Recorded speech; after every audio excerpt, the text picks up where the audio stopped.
kemerdekaan. Kita bukan hanya merasakan kemerdekaan secara duniawi, tapi kita boleh merasakan kemerdekaan secara rohani juga Tuhan, yang diberikan Tuhan bagi kita. Jadi kita semua orang-orang yang lebih dari pemenang. Jadi mari kita angkat lagu pujian kita, lebih dari pemenang.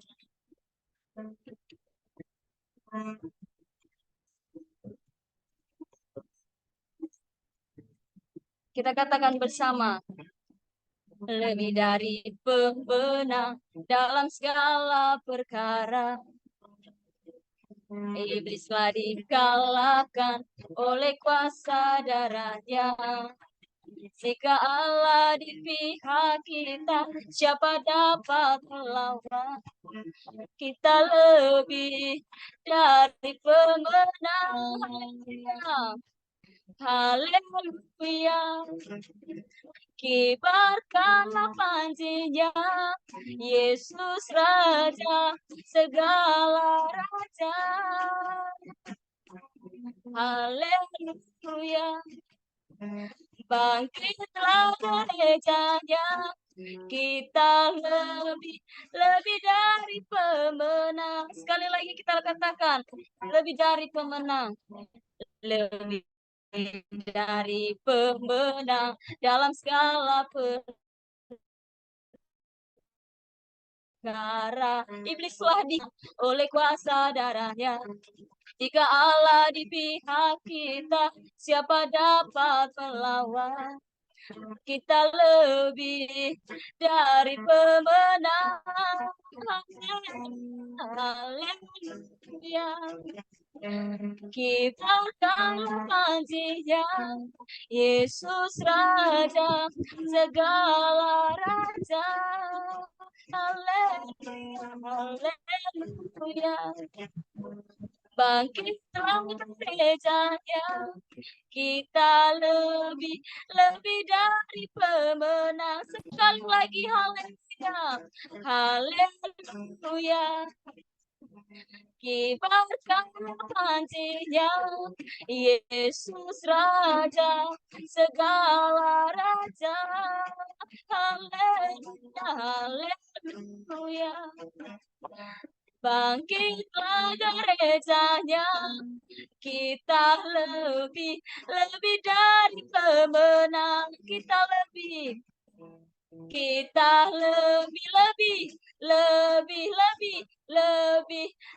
dari pemenang. Terima kasih. Kita boleh merasakan kita selalu beroleh kemenangan daripada Tuhan. Amin. Mari kita angkat lagu pujian kita sekali lagi. Kami terima.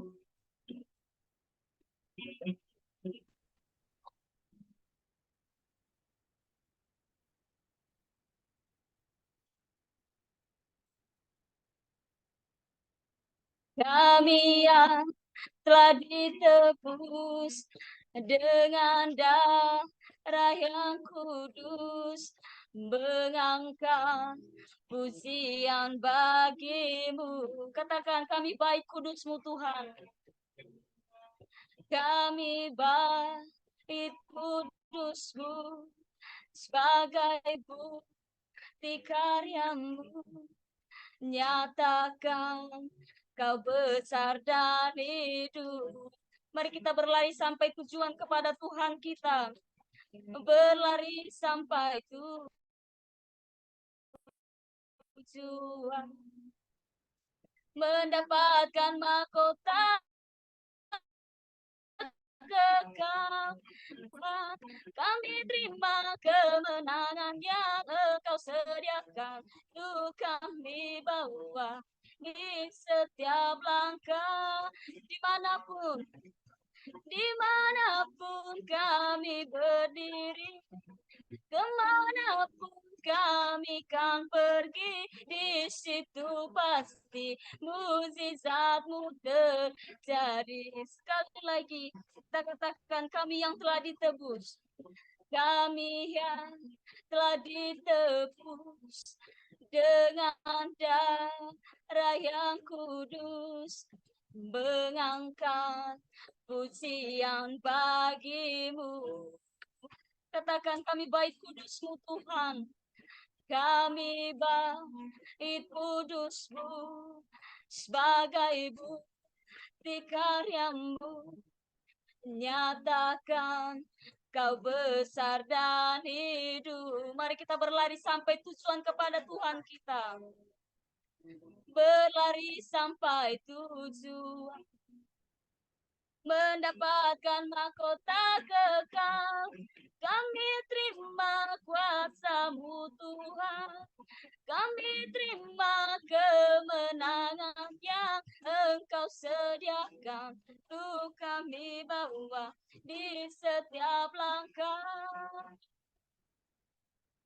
Dimanapun kami berdiri, kemanapun kami kan pergi, di situ pasti mukjizat-Mu terjadi.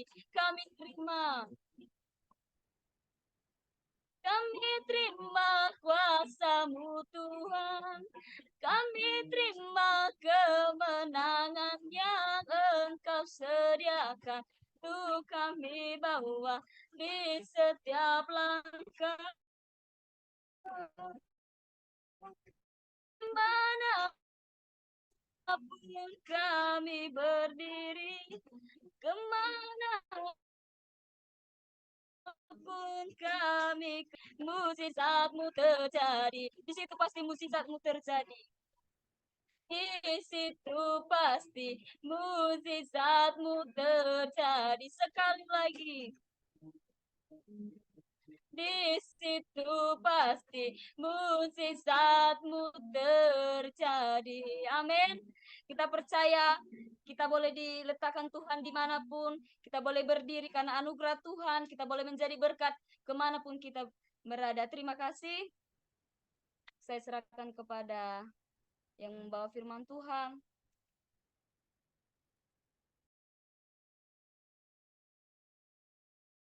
Satu lagu lagi dulu. Siapa Kakak Maida?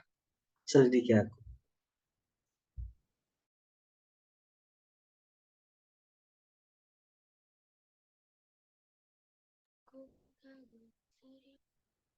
Satu lagi.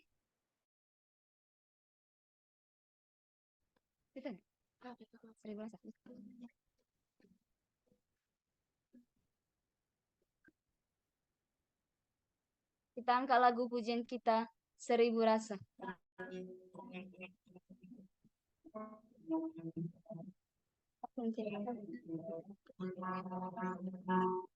Ku kagum 1000 rasa hadirat-Mu, mewarnai relung hatiku dengan pelangi janji-Mu. Terpana, tertegun aku dibuat-Mu, sebab Kau bukan Allah yang jauh, selalu di dekatku. Hadir-Mu mengubah sifatku, menyinari kegelapan. Tak dapat ku melukiskannya, hadirat 1000 rasa. Sekali lagi, ku kagum.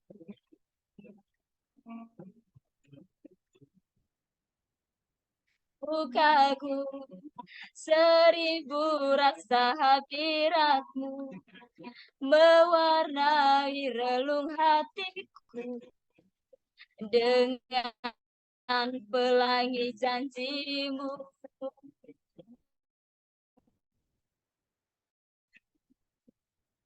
Aku dibuat-Mu, sebab Kau bukan Allah yang jauh, selalu di dekatku.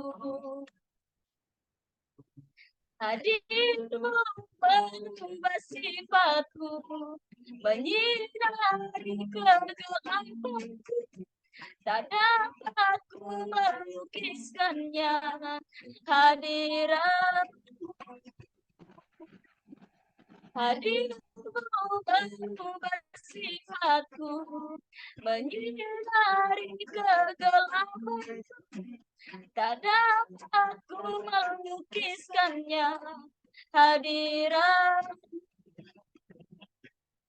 seribu rasa.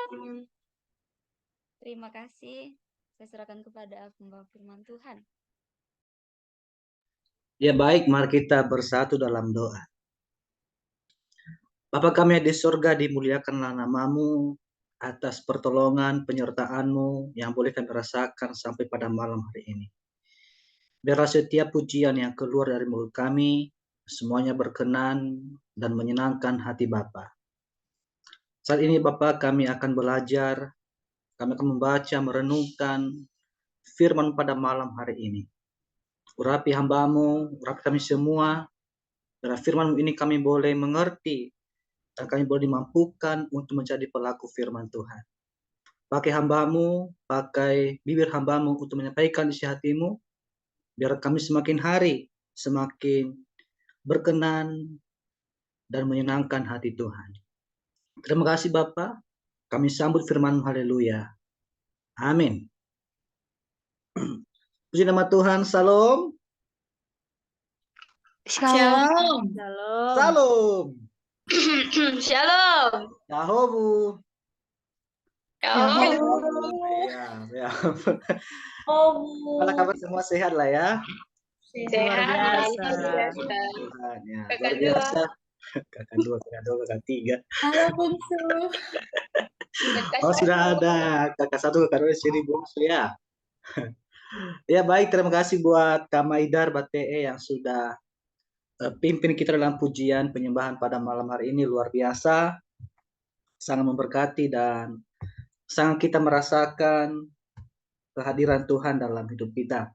Meskipun kita masih ibadah lewat online atau via Zoom, tapi itu bukan sesuatu yang menghalangi semangat kita untuk terus bertepuk tangan atau terus memuji nama Tuhan. Amin. Amin. Amin. Ini sudah malam. Ini sudah malam ya. Ini sudah malam. Mari kita bekerja sama ya. Supaya semua aktif ya. Oke, baik teman-teman semua. Mari kita buka Alkitab kita. Dari Matius pasal 5. Ya, mungkin teman-teman semua sudah pernah baca ya ayat ini dan mungkin tidak asing lagi bagi kita yang sudah hadir pada malam hari ini. Matius 5 pasal 1 ayat 12. Sekali lagi. Matius pasal 5 ayat 1 Profeta ayat 2. Matius pasal 5 ayat 1 sampai Profeta ayat 2. Oke. Pasti tahu ayat 2 ya. 12 maksudnya. Sedikit campur lah bahasa daerah Nias kita karena saya rasa semua orang Nias yang hadir pada malam hari ini. Ya, saya akan buat kita yang sudah ketemu katakan haleluya. Haleluya. Salam bagi Raja. Haleluya. Oke, saya akan baca buat kita ucapan bahagia. Ayat pertama. Ketika Yesus melihat orang banyak itu, naiklah ia ke atas bukit dan setelah ia duduk, datanglah murid-muridnya kepadanya. Ayat 2, maka Yesus pun mulai berbicara dan mengajar mereka, katanya, berbahagialah orang yang miskin di hadapan Allah, karena merekalah yang punya kerajaan surga. Amin. Ayat 4, berbahagialah orang yang berduka cita, karena mereka akan dihibur. Berbahagialah orang yang lemah lembut, karena mereka akan memiliki bumi. Berbahagialah orang yang lapar dan haus akan kebenaran, karena mereka akan dipuaskan. Berbahagialah orang yang murah hatinya, karena mereka akan beroleh kemurahan. Berbahagialah orang yang suci hatinya, karena mereka akan melihat Allah. Berbahagialah orang yang membawa damai, karena mereka akan disebut anak-anak Allah. Berbahagialah orang yang dianiaya oleh sebab kebenaran, karena merekalah yang punya kerajaan surga. Berbahagialah kamu jika karena aku kamu dicela dan dianiaya dan kepadamu difinatkan segala yang jahat. Bersukacitalah dan bergembiralah karena upahmu besar di surga. Sebab demikian juga telah dianiaya nabi-nabi yang sebelum kamu. Amin.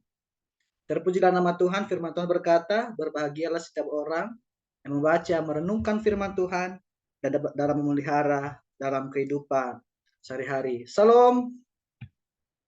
Ya, baik teman-teman semua. Pada malam hari ini kita akan belajar khotbah Yesus di bukit, ucapan bahagia. Pada malam hari ini saya tidak membahas sampai selesai. Tadi saya kasih tadi di poster ibadah kita ucapan bahagia bagian pertama. Nanti minggu depan ucapan bahagia ucapan bahagia bagian kedua, bagian ketiga sampai bagian keempat sampai selesai. Karena kalau saya bahas 8 kata bahagia ini, berbahagia ini, mungkin tidak cukup waktu kita pada malam hari ini. Jadi kita akan belajar pada malam hari ini mulai dari ayat 3 sampai ayat 5.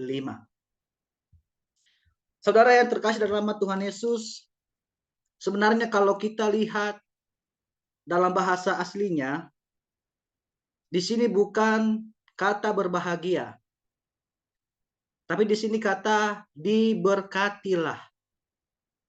Ya, kalau kita lihat bahasa aslinya, diberkatilah. Dan kedua bahwa kata berbahagia bukan di sini mengandung janji.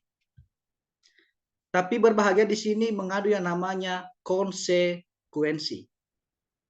Itu sebagai pendahuluan kita pada malam hari ini untuk masuk dalam ayat per ayat.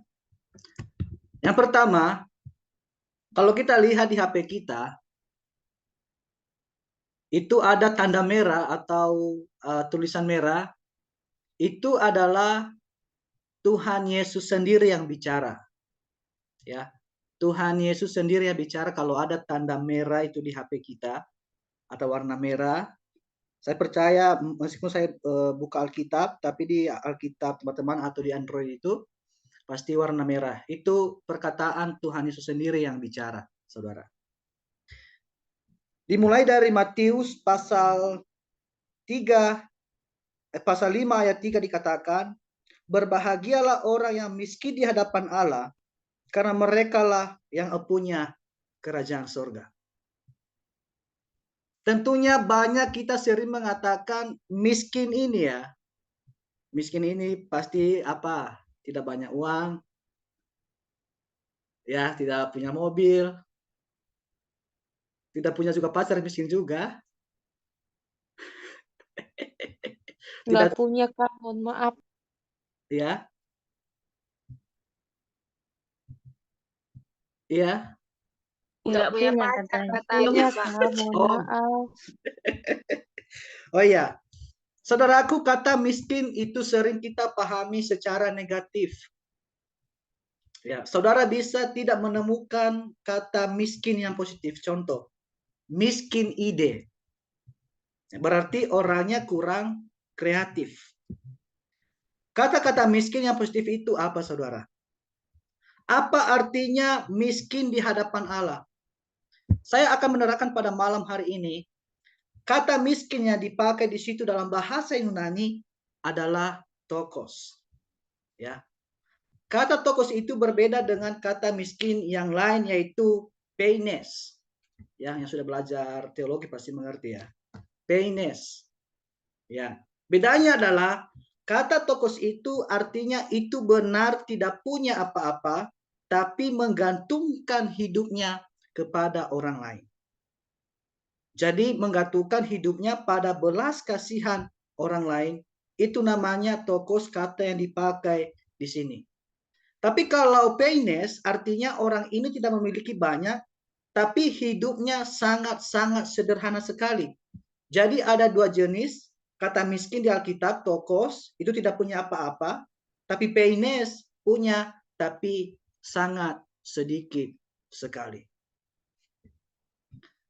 Saudaraku, kalau saya mau tanya, apa di pemikiran saudara kata miskin di sini?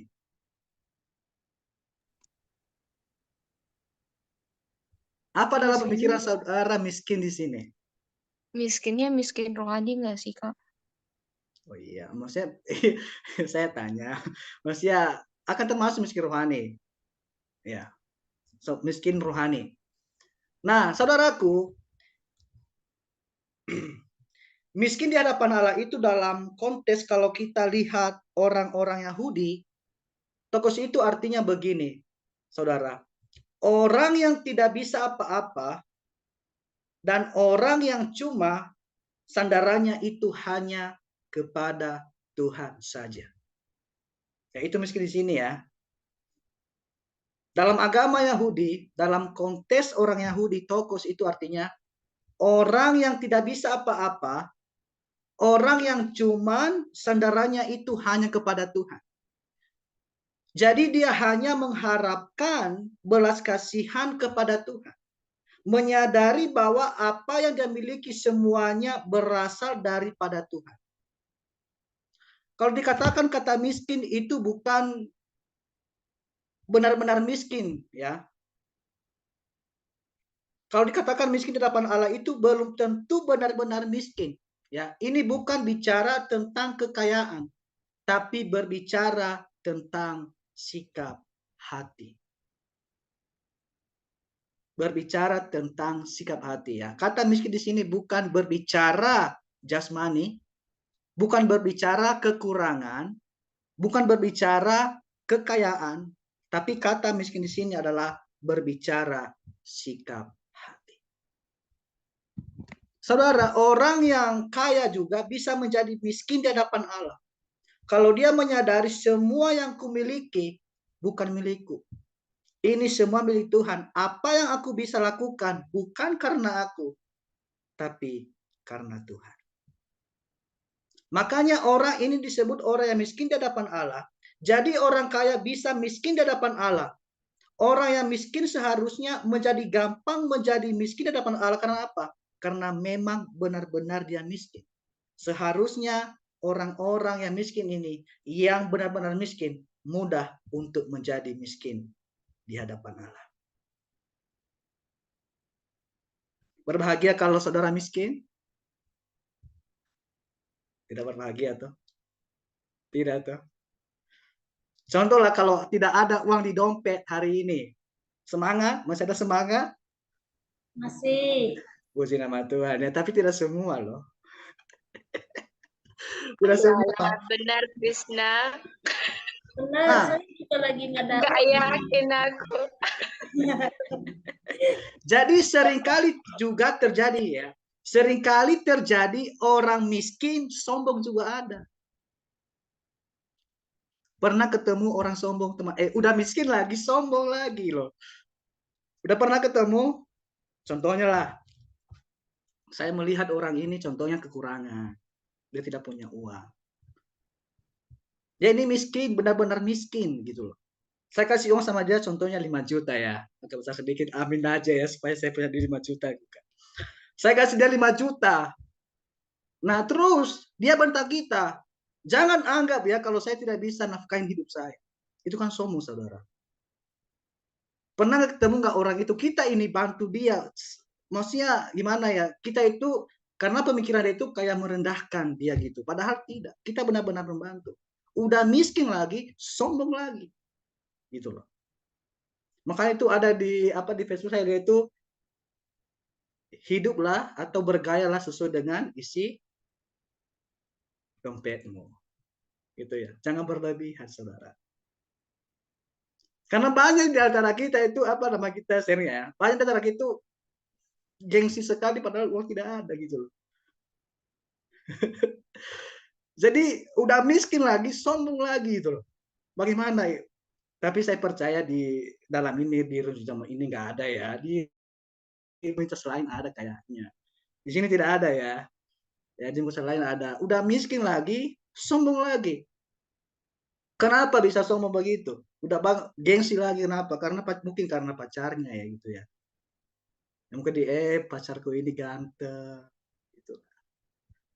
Tidak cukup menjadi ganteng, tapi kalau isi dompet tidak mendukung.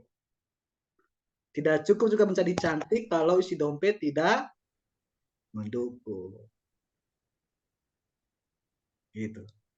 Ya. Jadi saudara kalau ketemu orang yang miskin, sombong lagi, itu bisa dipertanyakan saudara. Jadi kita pada malam hari ini adalah orang-orang yang miskin di hadapan Allah. Artinya apa? Orang yang berharap, orang yang meminta belas kasihan hanya kepada Tuhan saja.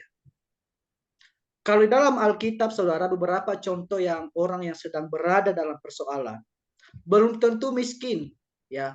Dalam persoalan berat, ya, dia merasa kehilangan harapan, tapi bersandarnya hanya kepada Tuhan.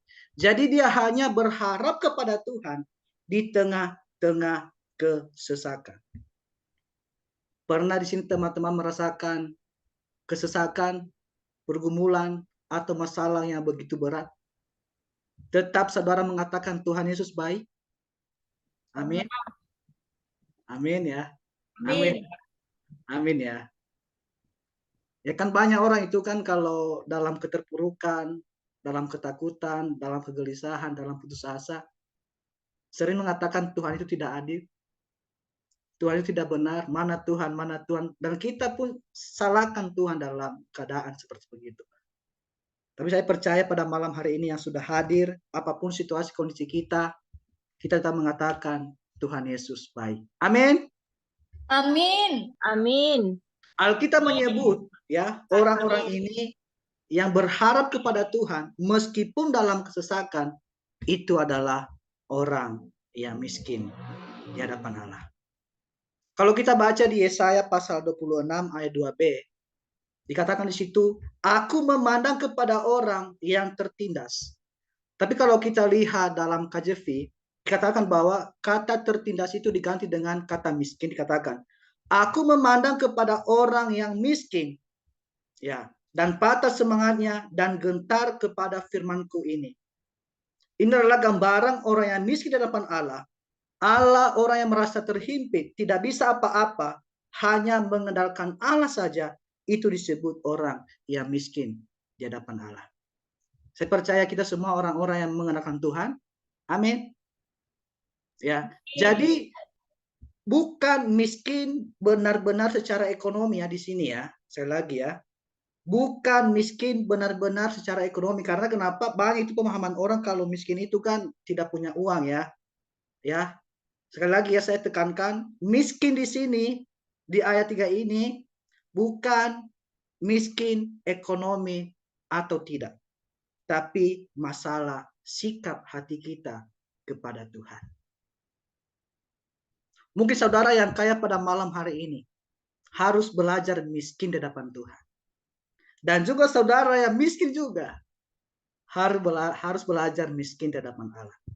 Bagi mereka yang menganut gaya hidup miskin di hadapan Allah, bergantung sepenuhnya kepada Allah, merasa tidak mampu, maka kepada mereka lah yang punya kerajaan surga. Apa tadi konsekuensinya? Kalau kita miskin di hadapan Allah, konsekuensinya adalah kita punya kerajaan surga. Amin.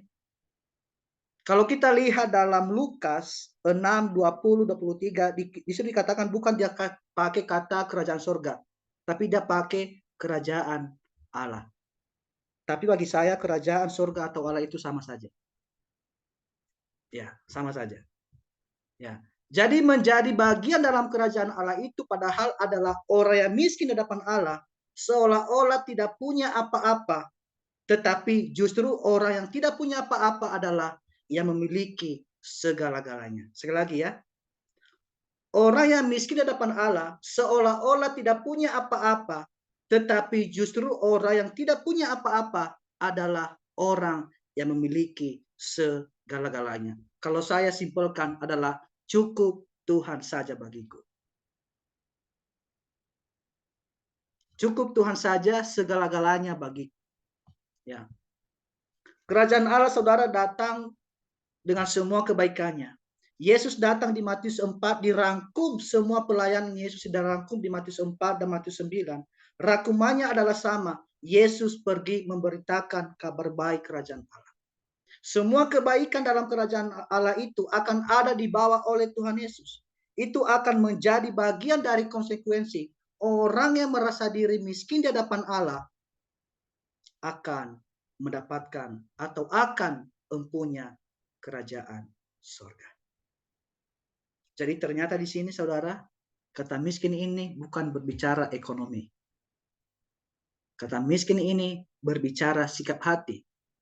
Berbicara bagaimana kita belajar miskin di hadapan Tuhan. Artinya minta belas kasihan hanya kepada Tuhan saja. Amin. Dan bergantung sepenuhnya hanya kepada Tuhan. Yang kedua, dalam Matius pasal 5 ayat 4 dikatakan di situ, berbahagialah orang yang berduka cita karena mereka akan dihibur. Ya. Berbahagialah orang yang berduka cita karena mereka akan dihibur. Saudaraku, agak sedikit ya bingung menafsirkan ayat ini. Karena kalimatnya sedikit kontradiktif, dikatakan berbahagialah orang yang berduka cita karena mereka akan dihibur. Berarti berbahagianya kapan? Setelah dihibur atau sebelum dihibur? Coba. Ini dikatakan berbahagialah orang yang berduka cita. Berbahagianya kapan? Setelah dihibur atau sebelum dihibur? Contoh ya, berbahagia orang yang miskin di hadapan Allah karena mereka yang punya kerajaan surga. Jadi mereka bahagia dulu atau bagaimana? Mereka bahagia dulu atau bagaimana? Berbahagialah orang yang berduka cita, maka mereka akan dihibur. Berarti pada saat orang yang berduka cita, orang yang langsung bahagia atau nunggu nanti dihibur, baru dia bahagia? Tidak juga. Menderita dulu baru bahagia. Menderita dulu baru bahagia. Oke, menderita dulu baru bahagia. Jadi saudara siap bahagia? Harus menderita ya dalam konteks pelayanan. Dalam konteks pelayanan. Nah, kalau kita lihat urutannya tampaknya ya, Tuhan Yesus mengajarkan begini, berbahagialah orang yang berduka cita. Jadi kalau kita berduka cita, berbahagia dulu, nanti kita dihibur. Jadi bukan orang yang berduka cita akan dihibur. Karena itu berbahagialah. Bukan juga. Berbahagianya muncul duluan. Berbahagia dulu baru berduka cita. Bagaimana kita bisa bahagia kalau kita sedang berduka cita, saudara? Pernah berduka cita? Merasa bahagia kalau berduka cita? Apakah berbahagia kalau kita ditinggalkan pacar kita? Nangis. Sakit toh? Gimana sakitnya? Salah menjadi. Gimana? Mati. Sakit hati ya. Bukan sakit semuanya. Bukan ya Kak, siapa namanya ya Kak? Kak Trisna ya. Ya, Kak. Teman-teman semua, saya pernah merasakan juga duka cita yang sama. Artinya perginya orang yang sayang-sayangnya itu ayah saya sendiri. Di mana pada saat itu saya sampai di Jakarta hari Senin, bapak saya meninggal hari Sabtu, tertimpa pohon pada saat itu. Mungkin ada orang yang bilang begini, kalau ada kehilangan sesuatu atau orang yang kita kasihi, pastilah kita mengalami duka cita. Tapi belum tentu kehilangan sesuatu membuat kita berduka cita. Contohnya kalau kita dikasih tinggal pacar kita, mungkin ada orang yang berduka cita, pasti ada juga orang yang senang juga gitu. Mungkin laki-laki bilang begini ya, nggak apa-apa, masih ada lagi cewek lain selain kamu, gitu loh. Pasti berbahagia gitu loh. Kalau Juwita pernah merasakan duka cita, Bahagia. Nggak akan nangis. Tapi dikatakan di sini, berbahagialah orang yang Menderita. berduka cita. Bagaimana itu? Nah itu dia Kak. Konsepnya sepertinya nggak sesuai dengan realita hidup. Oh iya. Kanidar pernah merasakan berduka cita? Pernah. Pernah? Bahagia? Iya. Bahagia. Bahagia. Luar biasa. Nah, saudara, orang yang berduka cita di sini itu bukan berbicara tentang orang kehilangan barang yang kita cintai atau orang yang dicintai, bukan. Jangan sampai kita ada kata-kata ini di rumah duka, berbahagialah orang yang berduka cita karena mereka akan dihibur. Tidak sesuai dengan konteksnya, saudara. Kata berduka cita di sini, saudara, bukan berbicara kehilangan atau barang yang kita cintai atau orang-orang yang kita cintai, kasihi dan sayangi, bukan. Duka cita di sini harus dipahami di dalam konteks kerajaan Allah. Kalau saudara tadi dengar orang yang miskin di hadapan Allah akan mendapat konsekuensinya apa? Apa tadi konsekuensinya orang yang miskin? Ayo apa? Berbahagia. Apa tadi konteksnya? Apa tadi konsekuensinya? Apa tadi konsekuensinya orang yang miskin di hadapan Allah? Apa tadi? Masih ingat? Kerajaan sorga ketua. Betul. Empunya kerajaan. Mereka yang mempunyai kerajaan surga. Itu konsekuensinya kalau kita miskin di hadapan Allah. Ternyata ucapan bahagia yang terakhir kalau kita baca di ayat 10 dikatakan orang yang dianiaya karena Tuhan, mereka juga berbahagia karena mereka yang mempunyai kerajaan surga atau Allah. Jadi kerajaan surga atau kerajaan Allah itu muncul yang pertama dan muncul juga di ucapan yang terakhir, dan itu memberitahu kita sesuatu yang sangat-sangat penting. Di tengahnya itu semua berbicara kerajaan Allah. Ketika berduka cita, ketika kita lemah lembut dalam konteks kerajaan Allah yang dihadirkan oleh Yesus melalui pelayanannya. Apa maksudnya sebenarnya berduka cita dalam kaitan dengan kerajaan Allah, saudara? Saudara tidak akan bisa menjelaskan ini kalau kita tidak tahu latar belakangnya. Latar belakangnya apa? Orang Yahudi punya pengharapan Mesias. Nanti kalau Mesias datang, maka Mesias itu akan memberikan penghiburan untuk umat Tuhan yang sedang meratap. Coba buka di Yesaya. Kak Erna minta bantu baca. Yesaya 61 ayat 1 sampai 3. Yesaya 61 ayat 1 sampai 3. Kita tolong Kak Erna untuk baca. Yesaya 61 Ayat 1 sampai 3. Yesaya pasal 61 ayat 1 sampai ke 3, begini bunyi firman Tuhan. Ya. Kabar selamat kepada Sion. Roh Tuhan Allah ada padaku, oleh karena Tuhan telah mengurapi aku. Ia telah mengutus aku untuk menyampaikan kabar baik kepada orang-orang sengsara dan merawat orang-orang yang remuk hati, untuk memberitakan pembebasan kepada orang-orang tawanan dan kepada orang-orang yang terkurung kelepasan dari penjara, untuk memberitakan tahun rahmat Tuhan dan hari pembalasan Allah kita, untuk menghibur semua orang berkabung, untuk mengaruniakan kepada mereka perhiasan kepala ganti abu, minyak untuk pesta ganti kain kabung, nyanyian puji-pujian ganti semangat yang pudar, supaya orang menyebutkan mereka pohon terbatin kebenaran, tanaman Tuhan, untuk memperlihatkan keanggungannya. Amin. Ini tentang nubuatan. Siapa?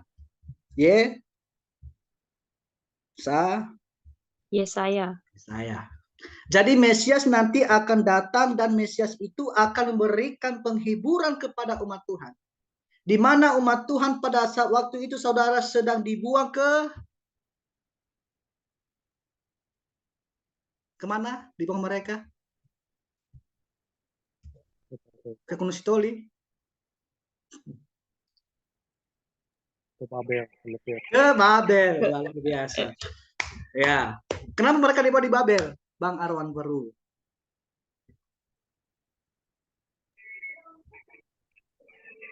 Karena mereka dijajah. Hah? Oke, terima kasih.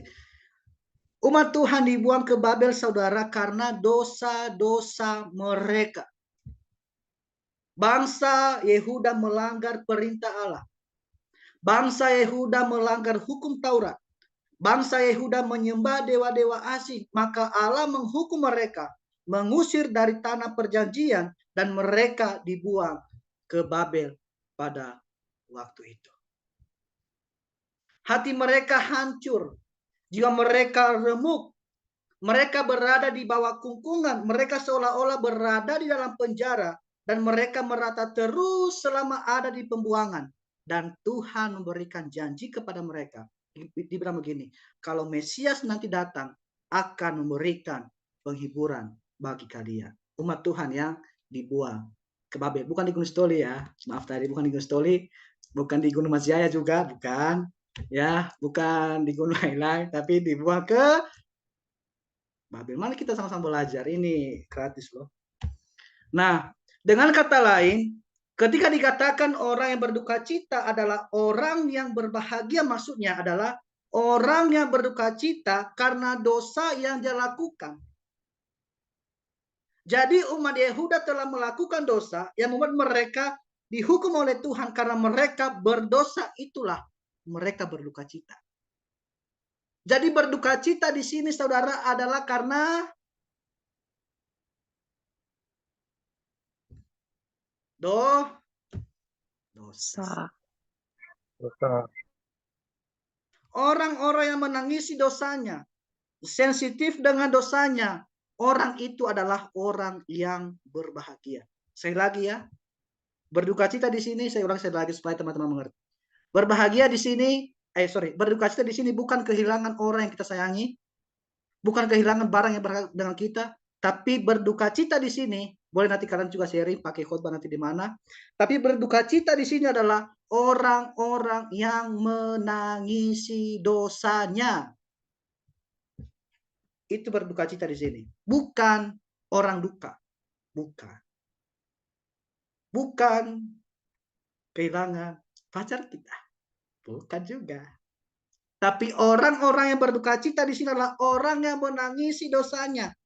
Orang-orang yang menangisi dosanya, sensitif dengan dosanya. Orang itu adalah orang-orang yang sangat berbahagia. Bukan tadi menderita ya baru berbahagia ya. Bukan. Orang yang melakukan kesalahan kecil sekalipun lalu menangisi dosanya, bertobat, itulah orang yang berduka cita di ayat ini. Pernah kita melakukan kesalahan? Tentunya. Saya juga manusia berdosa. Pernah kita melakukan dosa lalu kita menangis, bertobat? Teman-teman semua? Pernah. Puji Tuhan. Berarti itu disebut orang yang berbahagia atau orang yang berduka cita. Lalu bertobat. Itu adalah berduka cita yang dimaksudkan di sini. Kalau ada saudara yang sensitif dengan dosa, melakukan dosa sedikit, saudara merasa tidak tenang, merasa tidak bahagia, merasa tidak bersukacita, saudara minta ampun menangisi dosamu, maka engkau akan menjadi orang-orang yang berbahagia. Amin. Kalau saudara suka membenarkan diri, suka memberikan alasan-alasan untuk membenarkan kesalahanmu, maka engkau tidak pernah menjadi orang yang berbahagia. Jangan suka membenarkan diri saudara. Jangan suka memberikan alasan-alasan untuk membenarkan kesalahanmu. Sudah salah lagi, mengelak lagi. Gitu tuh. Sudah salah lagi, ya kalau benar. Sudah salah lagi, memberontak lagi. Sudah dia yang salah tapi memberontak. Itu adalah orang-orang yang tidak merasa tenang, bersukacita, dan tidak merasa bahagia dalam dirinya. Ya, saya ulangi sekali lagi. Berduka cita di sini, saudara, bukan kehilangan orang yang kita sayangi atau barang berharga kita atau skincare kita, bukan. Kalau perempuan ini kalau skincare ya ketawa ya, karena mungkin mereka punya. Tapi berduka cita, ya kayak nanya. Berduka cita di sini adalah menangisi dosa kita, ya. Kalau kita melakukan dosa, langsung kita menangisi, minta ampun dan bertobat. Itu adalah orang yang berbahagia. Itu berduka cita di sini. Saudaraku yang terkasih dalam nama Tuhan Yesus yang saya banggakan pada malam hari ini. Alkitab tidak hanya mengajarkan kita menangisi dosa kita. Alkitab juga mengajarkan untuk menangisi dosa orang-orang lain. Saya mau tanya, di dalam toko Alkitab siapa yang menangisi dosa-dosa orang lain?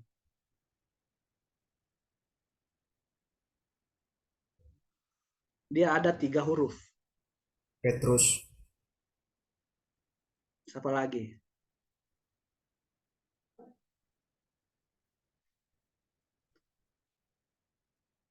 Dia menangisi dosa orang lain, yaitu Lot, pernah disebut di Perjanjian Baru.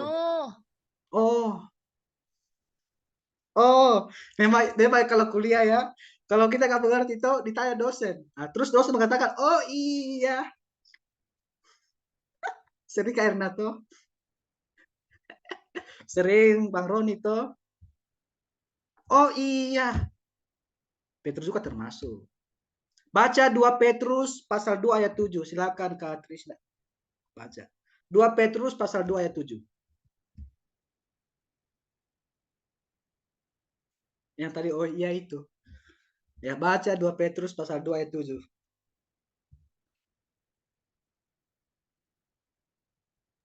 Saya, Iya dari tadi. saya baca ya. Iya.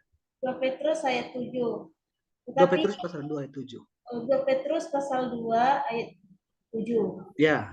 Tetapi ia menyelamatkan Lot, orang yang benar, yang terus-menerus menderita oleh cara hidup orang-orang yang tak menyembah hukum dan yang hanya mengikuti hawa nafsu mereka saja. Ya. Jadi Lot itu menderita karena melihat orang-orang lain berbuat dosa. Jadi kalau lihat orang lain berbuat dosa, dia juga menangis. Orang yang berduka cita, orang yang menangisi dosa, baik itu dosanya ataupun dosa orang lain akan menangis. Pernah nggak teman-teman mendoakan bangsa-bangsa kita? Pernah. Pernah. Sering kita doakan di NIG juga. Ya. Orang yang menangisi dosanya, apa konsekuensinya tadi? Ia akan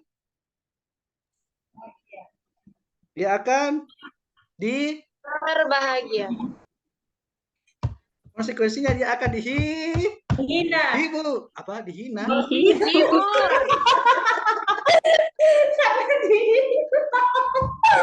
Ya, maksudnya mari kita lah saling bekerja sama, ini sudah malam teman-teman. Tuhan Yesus baik.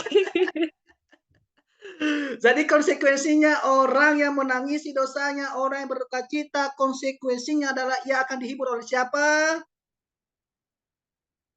Oleh siapa? Tuhan Yesus. Tuhan Yesus. Jesus. Yes, Papi Jesus. Jesus. So ayah lo balangi. Ama masurugo. Aduh. So ayah.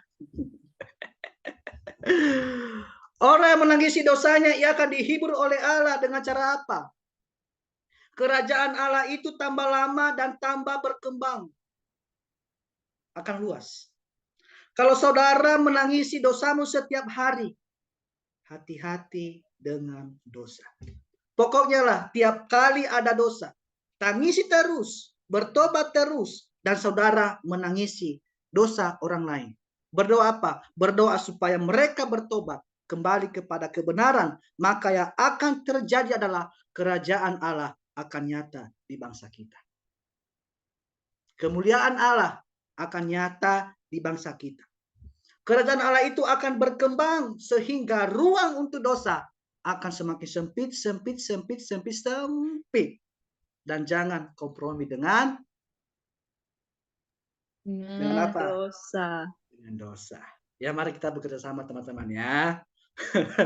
Supaya tidak ada ngantuk pada malam hari ini. Karena saya suka begini, karena saya juga di sini begitu. Saya juga sekolah juga begitu juga. Supaya tidak ngantuk kita pada malam hari ini. Supaya kenapa? Supaya tidak sia-sia kita boleh datang pada malam hari ini. Tidak boleh sia-sia beli paket gitu loh. Tidak sia-sia meninggalkan kesibukan kita dulu. Kalau saya mau tanya, apa tadi konsekuensinya tadi kalau orang miskin di hadapan Allah? Bagian surga. Punya kerajaan surga. Apa konsekuensinya kalau berduka cita? Mengisi dosa, ia akan Berbahagia. ia akan dihibur, Nona. Nona, Iya. ya. Yang Yakin terakhir, kompromi dosa. yang kelima. Saya minta baca dengan kedamaian Tia, baca Matius 5 pasal 5. Oke. Terakhir ini, terakhir, sangat-sangat terakhir. Begini bunyi firman Tuhan. Apa Matius 5 dibilang? ayat 5. Ya. Berbahagialah orang yang lemah lembut, karena mereka akan memiliki bumi. Amin. Ya. Berbahagialah orang yang lemah lembut, karena mereka memiliki rumah atau bumi. Saudara, bahasa Indonesia di sini dikatakan lemah lembut. Padahal kalau kita lihat dalam bahasa Yunani-nya, dalam kata Yunani yang dipakai di sini itu tidak mengandung kelemahan sebetulnya, tapi mengandung kelemah lembutan. Tapi bukan kelemahan ya. Contoh, kata lemah lembut itu muncul di Matius pasal 11. Dari mulut Tuhan Yesus dikatakan, belajarlah kepadaku, karena aku ini lemah lembut dan yang bisa dibaca Alkitab tahu ini. Aku lemah lembut dan rendah hati. Aduh, belum tahu baca Alkitab. Ya, rendah hati. Nah, jadi Tuhan Yesus lemah lembut. Apakah dia berarti dia lemah? Jelas tidak juga. Tidak tuh. Mana ada Tuhan Yesus lemah? Tidak, secara manusia. Oke lah. Di Matius 21, waktu dia memasuki Yerusalem sebagai raja, menunggangi keledai beban sebagai simbol bahwa raja telah datang di Yerusalem. Makanya Matius mengutip Zakaria pasal 9 ayat 9, nanti baca di rumah. Padahal dia adalah raja, berarti bukan dia lemah. Dia raja, dia punya otoritas, dia punya kekuatan, dia punya kuasa, tetapi disebut lemah lembut. Makanya bahasa Indonesia ini sedikit membingungkan, saudara. Saya ini ya sudah ada apa nama itu terjemahan Alkitab kita ya, sudah ada yang baru ya. Sudah ada yang baru. Ya, sudah ada yang baru. Kelemahan lembutan itu punya kekuatan, bukan lemah, saudara. Ya, kalau saudara benar-benar lemah, lalu tidak membalaskan, itu bukan namanya lemah lembut, itu namanya nasib. Memang orang lain mungkin lebih kuat dari kita, mungkin lebih berkuasa dari kita, menekan kita. Memang kita tidak bisa melawan, karena kita melawan juga percuma kok. Itu bukan lemah lembut seringkali. Contohnya, maaf.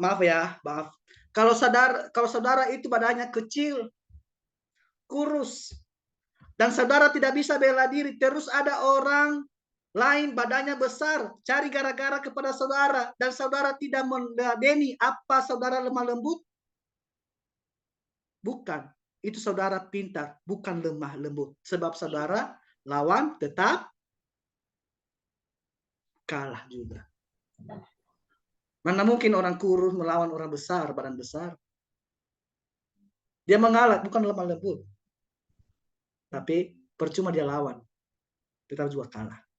Lemah lembut itu kalau dia punya kekuatan untuk mengontrol kekuatannya, itu baru namanya lemah lembut. Orang yang sering mengontrol egonya, mengontrol emosinya, mengontrol kekuatannya, itu disebutlah orang yang lemah lembut. Saya percaya di sini kontrol emosinya ya, sama egonya ya. Amin. Apalagi kalau perempuan. Amin. Amin. Keras dong. Amin. Orang yang lemah lembut itu bukan orang yang lemah, tapi orang yang kuat. mengontrol kekuatannya, dan berharap kepada Tuhan saja. Itu ada contohnya, yaitu Daud. Saya minta Kak Juita, ya, baca Daud, Mazmur 37 ayat 11. Juita. Mazmur apa, Kak? Sorry. 37 ayat 11. Mazmur 37 ayat 11. Nah, Mazmur 37 ayat 11 begini bunyi firman Tuhan. gimana? Tetapi orang-orang yang rendah hati akan mewarisi negeri dan bergembira karena kesejahteraan yang berlimpah-limpah. Ya. Amin. Orang yang lemah lembut, orang yang mengontrol kekuatannya dan berharap kepada Tuhan saja. Contohnya Daud.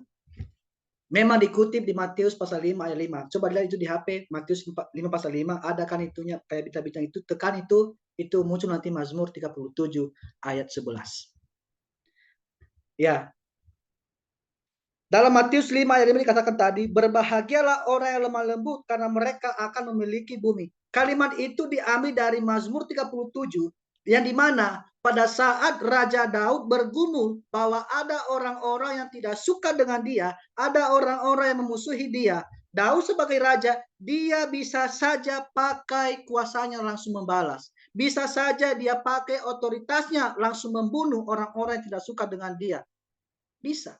Tapi yang dikatakan Daud begini, aku akan menantikan Tuhan. Itu orang yang lemah lembut. Bisa balas tapi tidak pilih untuk tidak balas. Bukan masalah sabarnya saudara, bukan. Tapi masalah dia punya kelemah lembutan. Tidak mau menggunakan kekuatannya. Ya, dia berharap kepada Tuhan saja. Jadi kalau ada orang yang kuat, tapi terus-menerus menggunakan kekuatannya, orang itu lemah, tapi tidak lembut. Orang itu lemah, tapi tidak lemah lembut. Lemah berarti dia dibelenggu oleh kekuatannya, diperbudak oleh kekuatannya. Orang yang benar-benar kuat adalah orang yang mengendalikan kekuatannya, itu benar-benar orang kuat.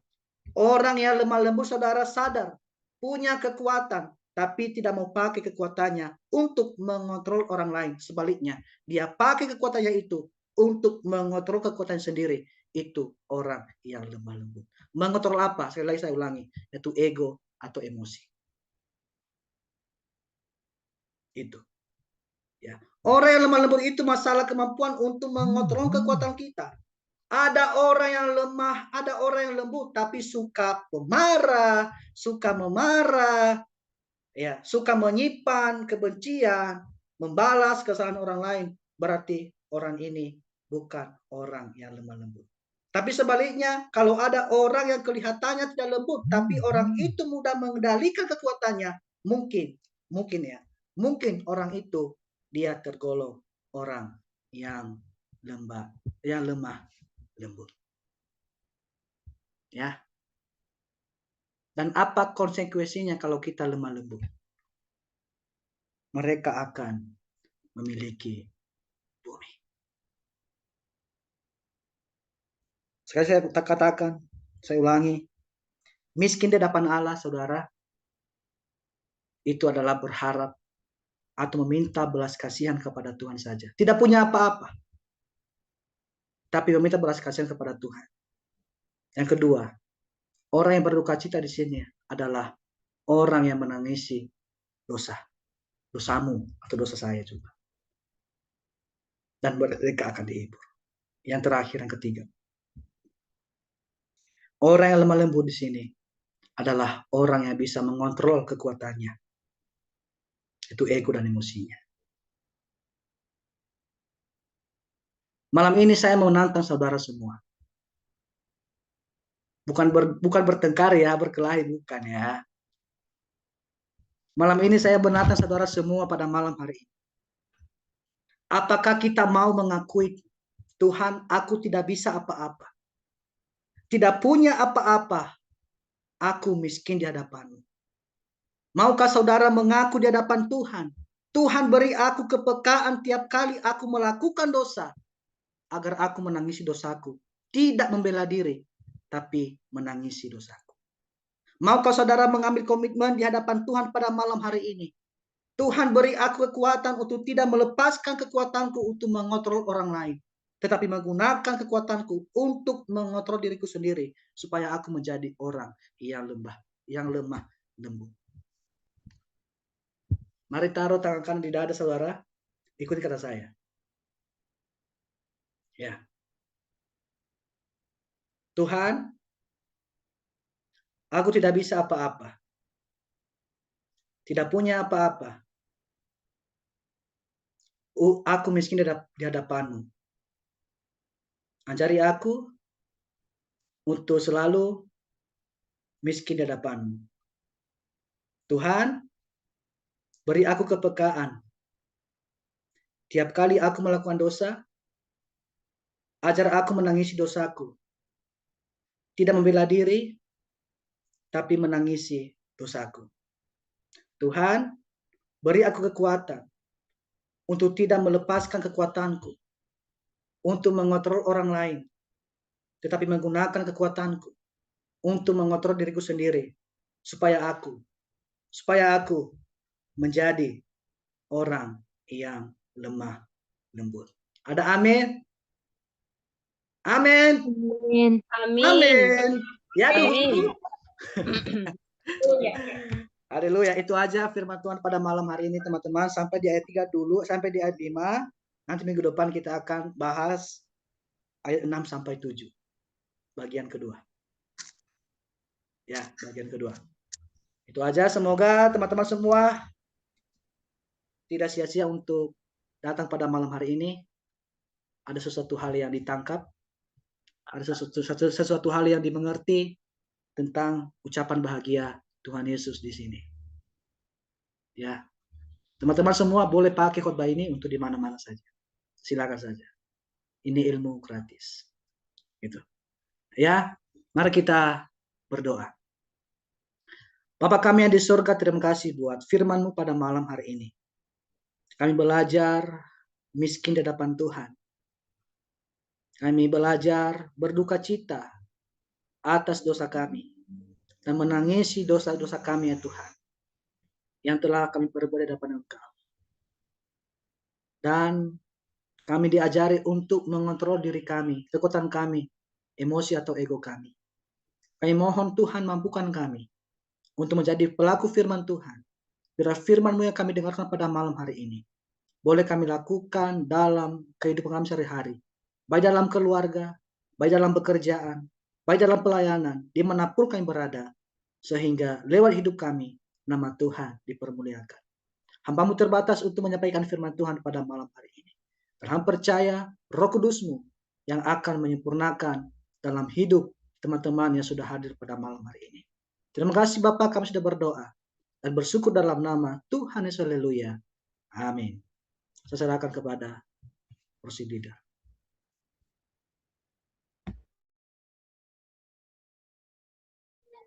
Baik, firman Tuhan sangat memberkati setiap kita. Kita bersyukur di hadapan Tuhan.